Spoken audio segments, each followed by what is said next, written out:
நடிகர் விஷால் குறித்து அவதூறாக பரப்பியதாக நடிகர் நாசர் அளித்த புகாரின் பேரில் யூடியூபர் மற்றும் யூடியூப் சேனல்கள் மீது வழக்கு பதிவு செய்யப்பட்டிருக்கிறது. இது குறித்தான முழு விவரங்களோடு இணைகிறார் நமது செய்தியாளர் சாலமன். வணக்கம் சாலமன், இது தொடர்பான முழு விவரங்கள்.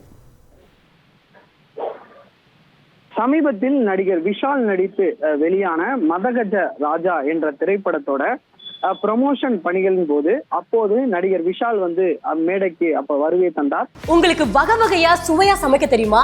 அப்போ கேட்டரிங் பிசினஸ் மூலமா எப்படி லட்சம் ரூபாய் சம்பாதிக்கலாம்னு ஃப்ரீடம் ஆப்பை டவுன்லோட் பண்ணி கத்துக்கோங்க. அப்போது அவர் உடல்நல குறைவு ஏற்பட்டு மேடையில கை நடுக்கத்துடன் மைக்க பிடித்தது பெரும் சர்ச்சையானது.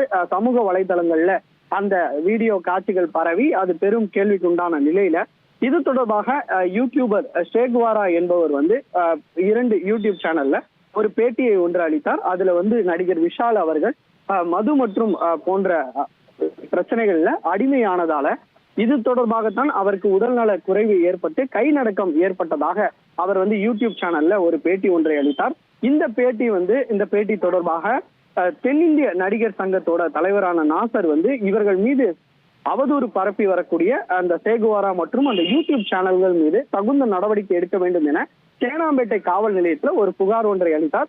அந்த புகாரின் பேர்ல தற்போது யூடியூபர் சேகுவாரா மற்றும் 2 யூடியூப் சேனல்கள் மீது தேனாம்பேட்டை போலீசார் 3 பிரிவின் கீழே வழக்கு பதிவு செய்துள்ளனர். குறிப்பாக அவதூறு பரப்புதல், தகவல் தொழில்நுட்ப சட்டம் உள்ளிட்ட 3 பிரிவின் கீழே தேனாம்பேட்டை போலீசார் வழக்கு பதிவு செய்து இது குறித்து விசாரணை மேற்கொண்டு வருகின்றனர். அடுத்த கட்டமாக அவர்களுக்கு சம்மன் அனுப்பி விசாரணை மேற்கொள்ளவும் திட்டமிட்டிருப்பதாக தேனாம்பேட்டை போலீசார் தரப்புல ஒரு தகவல் தெரிவிக்கப்பட்டுள்ளது. உங்கள் விவரங்களுக்கு நன்றி சாலமன்.